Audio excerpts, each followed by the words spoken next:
નમસ્કાર, આપ જોઈ રહ્યા છો સંદેશ ન્યૂઝ. આપની સાથે હું કૃપા ઠક્કર. સમાચાર જોઈએ વિગતવાર.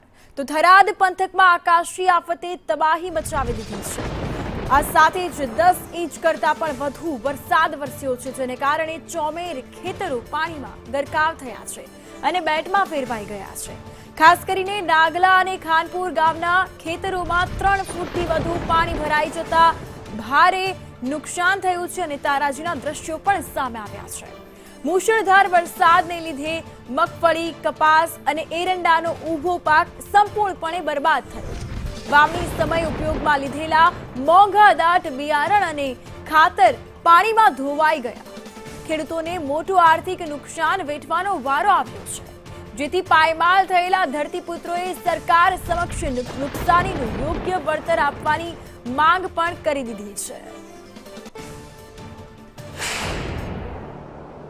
બાજરી, મગફળી, એરંડા બધું અત્યારે ફેલ છે.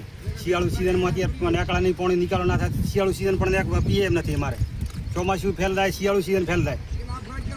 હવે આના પાણી મારે કરવું જ છે ને. અત્યારે છોકરો બીજાના ભાડમાં બધું કરવું, એ પાક વિશે આખો ભરાલ પડ્યો છે. એ સરકારને વિનંતી કરીએ છીએ કે આનો કોઈ રસ્તો કરી આલે પાણી માટેનો. કેટલી જમીનમાં પાણી જમીનમાં અત્યારથી 5 થી 6 એકર જેટલું ભરાલ પડ્યું છે. શું વાવણી કરી? વાવણી બાજરી હતી, મગફળી હતી, એરંડા હતા, ચાર હતી, બધું અત્યારે ફેલ છે. ગણન ચોમાસું કોઈ છે જ નહીં. ગણન અત્યારે આખું ફેલ થઈ ગયું છે. એટલે સરકારને વિનંતી કરવા થાય કે આનો કોઈક માલને બીજો કોઈક નિકાલનો, નિયારનું બીજું ઘાસકારાનો ના એનું કોઈક પાકની નિષ્કાળ આલે મને. અત્યારે નથી પીએમ, શિયાળું પણ નથી પીએમ. બાજરી હતી, જાર હતી, મગફળી હતી, એરંડા હતા, બધું ભરાઈ ગયું છે. 2 મહિના સુધી પાણી હુકાયું નથી. આ પશુપાલનને શું ખવડાવું? સાર બાર વરસાદની બારાગાઈ થરાદ જિલ્લામાં અત્યારે જે 10 ઇંચથી વધુ વરસાદ પડ્યો છે, ત્યારે સંદેશ ન્યૂઝ પહોંચ્યો છે ગ્રાઉન્ડ ઝીરો રિપોર્ટિંગ કરવા માટે નાગલા અને ખાનપુરની સીમમાં.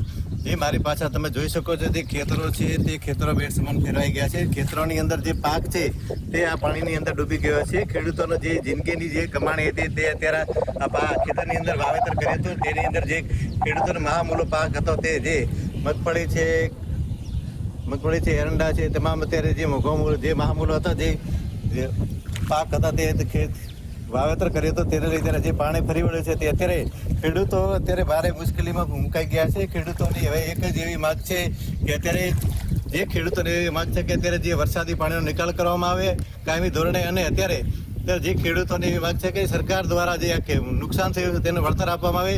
સંદેશ ન્યૂઝ દેવરામ મિસ્ત્રી, વાવ થરાદ.